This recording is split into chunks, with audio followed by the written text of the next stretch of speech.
নমস্কাৰ স্বাগতম সকলোক আজিৰ নতুন এটা ভিডিঅ'লে আৰু আজি আপোনালোকক মই এপ্লাই কৰি দেখাব গৈ আছোঁ যে আত্মনিৰ্ভৰ অসমৰ 2.0 আপোনালোকে এপ্লাই কেনেকৈ কৰিব। মই আগৰ এটা ভিডিঅ' দিছিলোঁ যিটোত নেকি কৈছিলোঁ আপোনালোকে কেনেধৰণে আপোনালোকে কি আৰু কেতিয়াৰ পৰা আপোনালোকে এপ্লাই কৰিব পাৰিব সকলোখিনি ডিটেইলছ কৈছিলোঁ। কিন্তু আজি মই আপোনালোকক লাইভ প্ৰুফ অৰ্থাৎ আপোনালোকক এপ্লাই কৰি কেনে দেখাম যে আপোনালোকে কেনেধৰণে এপ্লাই কৰিব পাৰিব আপোনালোকৰ নিজৰ মোবাইলত বা আপোনালোকৰ কম্পিউটাৰত। ঠিক আছে, তাৰ কাৰণে মই এতিয়া আপোনালোকৰ মই কম্পিউটাৰত খুলি লৈছোঁ। ইয়াতে মই টাইপ কৰিম আত্মনিৰ্ভৰ অসম। ঠিক আছে, ইয়াতে মই টাইপ কৰিম আত্মনিৰ্ভৰ আসাম। ঠিক আছে, আত্মনিৰ্ভৰ আসাম যেতিয়া চাৰ্চ কৰিম আপোনালোকে দেখা পাইছে ইয়াতে পেজটো আহি গৈছে চিফ মিনিষ্টাৰ আত্মনিৰ্ভৰ অসম অভিযান। ঠিক আছে, ইয়াতে আপোনালোকে ক্লিক কৰি দিব। ঠিক আছে, যেতিয়া ক্লিক কৰিব ইয়াতে যোনটো মেইন পেজ হয় মেইন পেজটো আহি গৈছে, ইয়াতে লোডিং হৈ কেনে আহি গৈছে। আৰু ইয়াতে মই এটা কথা কৈ থৈ দিওঁ, যদি আপোনালোকে আত্মনিৰ্ভৰ অসমৰ 1.0 অৰ্থাৎ আগৰবাৰ যদি এপ্লাই কৰিছিলে তেনেহ'লে আপোনালোকে কিন্তু ইয়াতে আপোনালোকে চাইন আপ কৰিব নালাগে। ঠিক আছে, মই আকৌ এবাৰ কৈ দিছোঁ, চাইন আপ কৰিব নালাগে। যদি আপোনালোকে এপ্লাই কৰিছিলে আগতে আপোনালোকে পইচা পোৱা নাই, আপোনালোকে চাইন আপ কৰিব নালাগে, আপোনালোকে ডাইৰেক্ট লগ ইন কৰিব। আৰু যোনে নতুনকৈ কৰিব, যোন নেকি এইবাৰ ফাৰ্ষ্ট টাইম কৰি আছে 2.0 তেখেতলোকে কিন্তু চাইন আপ কৰিব লাগিব। ঠিক আছে, মই কি কৰিব লাগিব, মোৰ আগতে এপ্লাই কৰিছিলোঁ গতিকে মই কৰিম লগ ইন। ঠিক আছে, লগ ইনত যেতিয়া ক্লিক কৰিম তাৰ আগতে চাইন আপটো দেখাই দিব বিচাৰিছোঁ। চাইন আপত যদি ক্লিক কৰে আপোনালোকৰ বেলেগ ডিটেইলছ একো নালাগে, আপোনালোকে চিন্তা কৰিব নালাগে। ইয়াতে আপোনালোকৰ এপ্লিকেণ্ট নেম লাগিব,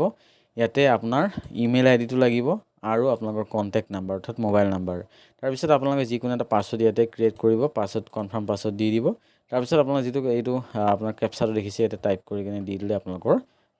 চাইন আপ হৈ যাব। ঠিক আছে, চাইন আপ প্ৰচেছ হোৱাৰ পিছত আপোনালোকে লগ ইন অপশ্যনত যাব। লগ ইন অপশ্যনত আপোনালোকে চেম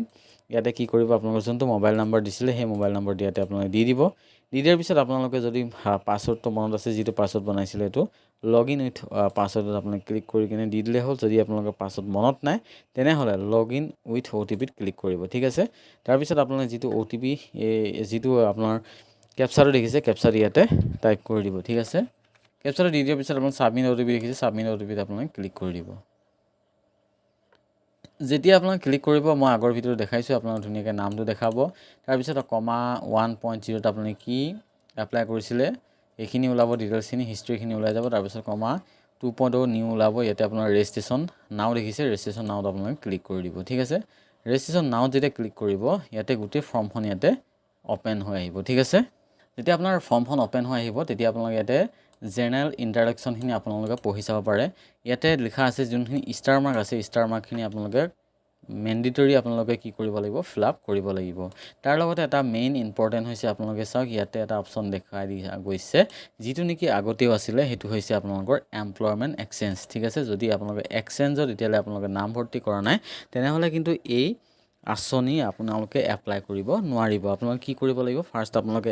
এমপ্লয়মেণ্ট এক্সচেঞ্জখন আপোনালোকে অনলাইন কৰি ল'ব লাগিব। ঠিক আছে, আৰু যাৰ আগতে কৰিছিলে তেখেতলোকৰতো অলৰেডি এমপ্লয়মেণ্ট এক্সচেঞ্জ আছে, গতিকে তেখেতলোকৰ কাৰণে টেনশ্যন নাই। ঠিক আছে, যোনে নতুনকৈ এপ্লাই কৰিব তেখেতলোকৰ কিন্তু লাগিব। ঠিক আছে,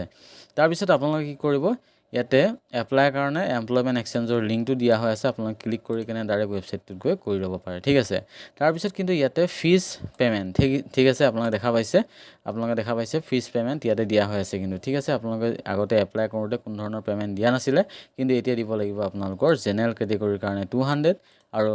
SC ST OBCৰ কাৰণে আপোনালোকৰ লাগিব 100। ঠিক আছে, তাৰপিছত আপোনালোকৰ আহিল ইনফৰমেশ্যন অফ এবাউট এপ্লিকেণ্ট। ঠিক আছে,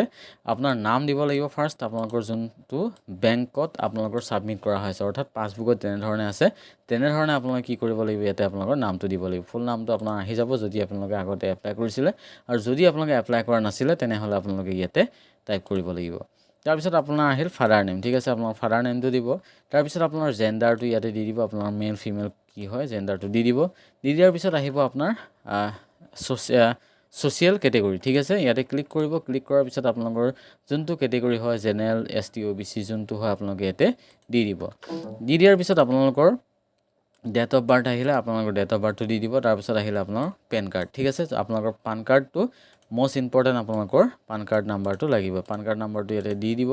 দি দিয়াৰ পিছত আপোনালোকৰ আহিব এমপ্লয়মেণ্ট এক্সচেঞ্জ নং ঠিক আছে আপোনালোকে যিটো মই কৈছিলোঁ অলপ আগতে এমপ্লয়মেণ্ট এক্সচেঞ্জৰ নাম্বাৰটো লাগিব মাষ্ট বি আপোনালোকে এমপ্লয়মেণ্ট এক্সচেঞ্জৰ নাম্বাৰটো দিয়াৰ পিছত আপোনালোকে ভেৰিফাই অপশ্যনত ক্লিক কৰিব আৰু যেতিয়া ভেৰিফাই হৈ যাব তেতিয়া আপোনালোকৰ কোনো প্ৰব্লেম নাই যদি ভেৰিফাই নহয় তেনেহ'লে কিন্তু আপোনালোকে অলপ সময় ৱেইট কৰিব লাগিব অৰ্থাৎ যদি আপোনালোকে আজি যদি এপ্লাই কৰে ধৰি লওক এমপ্লয়মেণ্ট এক্সচেঞ্জটো এতিয়া এপ্লাই কৰি কিনে আপোনালোকে জলদি যদি আপোনালোকে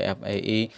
আঁচনিটো এপ্লাই কৰিব গৈছে তেনেহ'লে কিন্তু ভেৰিফাই নহ'ব ঠিক আছে এদিন অৰ্থাৎ 24 ঘণ্টা আপোনালোকে ৰখি দিব লাগিব ঠিক আছে তাৰপিছত আহিলে BPL কেণ্ডিডেট অৰ্থাৎ এইটো আগতে নাছিলে কিন্তু এতিয়া নতুনকৈ এড কৰিছে আপোনালোকৰ BPL অৰ্থাৎ আপোনালোকৰ ৰেচন কাৰ্ড আছে নে নাই যদি BPL কেণ্ডিডেট হয় য়েছ কৰিব যদি ন হয় ন কৰিব তাৰপিছত আপোনাৰ আপোনালোকে বিয়া পাতিছে নে নাই মেৰিটেল ষ্টেটাছ মেৰিড নে আনমেৰিড ঠিক আছে আপোনালোকে ইয়াতে মেৰিড নে আনমেৰিড ছিংগল নে কি আপোনালোকে ইয়াতে দি দিব দি দিয়াৰ পিছত আপোনাৰ চিলেক্ট ছেক্টৰ অৰ্থাৎ কোনটো ছেক্টৰৰ কাৰণে আপোনালোকে এপ্লাই কৰিব বিচাৰে ইয়াতে চিলেক্ট কৰিব আৰু যোনটো আপোনালোকে ভাবি থৈছে যে মই ফিচাৰীত দিম বা মই পিক ফাৰ্মত দিম যি আপোনালোকে দিম বুলি ভাবিছে ইয়াতে কেটেগৰীটো চিলেক্ট কৰিব চিলেক্ট কৰাৰ পিছত সাব কেটেগৰী যিটো হয় আপোনালোকে দি দিব ঠিক আছে দি দিয়াৰ পিছত আপোনাৰ ট্ৰেড টাইপ অফ ট্ৰেডটো আপোনালোকে ইয়াতে দি দিব আপোনালোকৰ মেনুফেকচাৰিং হয় ছাৰ্ভিচ হয় নে ট্ৰেডিং হয় নে আদাৰ হয় ঠিক আছে আপোনালোকে দি দিব দি দিয়াৰ পিছত তাৰপিছত কিন্তু আৰু এটা মষ্ট ইম্পৰ্টেণ্ট বস্তু হৈছে upload application passport size photograph ঠিক আছে এইটো কিন্তু আপোনালোকে মাষ্ট বি দিব লাগিব কোনো ধৰণৰ বেয়াকৈ কিন্তু নিদিব ভালকৈ আপোনালোকে কি কৰিব এখন ফটোখন আপলোড কৰিব আৰু ফটোখনৰ চাইজ দিছে আপোনাৰ 20 KB ঠিক আছে 20 KBৰ পৰা 400 KBৰ ভিতৰত আপোনালোকৰ হ'ব লাগিব যদি তাৰ পৰা 20 KBৰ পৰা যদি কমি যায় তেনেহ'লে নহ'ব আৰু 400 KBৰ পৰা যদি ওপৰত হয় তেনেহ'লেও নহ'ব ঠিক আছে তাৰপিছত পাৰ্মানেণ্ট এড্ৰেছ অৰ্থাৎ আপোনালোকৰ যিটো এড্ৰেছ হয় এইটো এড্ৰেছটো আপোনালোকে দিব লাগিব আপোনালোকৰ এড্ৰেছ লাইনত আপোনালোকে ভিলেজ আৰু পোষ্ট অফিচ লিখক লাইন 2ত আপোনালোকে PS আৰু আপোনালোকৰ ডিষ্ট্ৰিক্ট লিখক এনেধৰণে আপোনালোকে লিখি দিয়ক তাৰপিছত এইখিনি ডিটেইলছ আপোনালোকে পাৰিব ডিষ্ট্ৰিক্ট দিব তাৰপিছত আপোনালোকৰ LSE অৰ্থাৎ লোকসভা কি হয় এইখিনি দি দিব দি দিয়াৰ পিছত আপোনালোকৰ ডিষ্ট্ৰিক্ট দিব তাৰপিছত পিন কোড দিব তাৰপিছত আপোনালোকৰ ইমেইলটো ইয়াতে আহি যাব যদি এপ্লাই কৰিছিলে আগতে যদি এপ্লাই কৰা নাছিলে তেনেহ'লে আপোনালোকৰ ইমেইলটো দি দিব দি দিয়াৰ পিছত তাৰপিছত আহিল where do you want to set up your business আপোনালোকে সেই বিজনেছটো ক'ত ছেট আপ কৰিব কোনখন ডিষ্ট্ৰিক্টত হয় কোন ঠাইত হয় এই ডিটেইলছখিনি আপোনালোকে আগত নাছিলে কিন্তু এতিয়া দিব লাগিব ইয়াতে আপোনাৰ ডিষ্ট্ৰিক্টখন চুজ কৰিব যোনখন ডিষ্ট্ৰিক্টত আপোনালোকে কৰিব বিচাৰে সেই বিজনেছটো ডিষ্ট্ৰিক্টখন চুজ কৰিব তাৰপিছত যদি আপোনালোকে আগৰ পৰা সেই বিজনেছটো কৰি আছে তেনেহ'লে এক্সাইটিং লিখিব যদি আপোনালোকে নতুনকৈ এপ্লাই কৰিব তেনেহ'লে পাৰপ'জ লিখিব ঠিক আছে তাৰপিছত আপোনালোকে এড্ৰেছটো দিব আপোনালোকৰ বিজনেছটো কোনখিনি ঠাইত বা কোনখন ভিলেজ কোনখনত ক'ত আছে সেইটো আপোনালোকে ইয়াতে দি দিব দি দিয়াৰ পিছত তাৰপিছত আপোনালোকৰ আহিব have you availed any assistant from government আপুনি নাই তেনেকুৱা লিখিব তাৰপিছত আহিল হায়েষ্ট একাডেমিক এডুকেশ্যনৰ কোৱালিফিকেশ্যন অৰ্থাৎ আপোনালোকে কিমান পঢ়িছে ঠিক আছে ইয়াতে আপোনালোকে কিমানলৈ পঢ়িলে তাৰ সবিশেষ আপোনালোকে ইয়াতে দি দিব দি দিয়াৰ পিছত আপোনালোকৰ ইয়াতে নেম অফ কোৰ্চ আপোনালোকে কি কৰিলে কিমান পঢ়িলে গোটেইখিনি ডিটেইলছ আপোনালোকে ইয়াতে দি দিব তাৰপিছত আহিল আপোনাৰ বেংক ডিটেইলছ অৰ্থাৎ আপোনালোকৰ যোনটো বেংক ডিটেইলছ আপোনালোকে দিব সেইটো বেংকত যাতে আপোনালোকে টকাখিনি পাই যায় ঠিক আছে বেংক ডিটেইলছ আপোনালোকৰ একাউণ্ট নাম্বাৰ দিব IFSC কোড দিব তাৰপিছত আপোনালোকৰ বেংকৰ নামটো দি দিব যোনটো বেংকত আপোনালোকৰ একাউণ্টখন আছে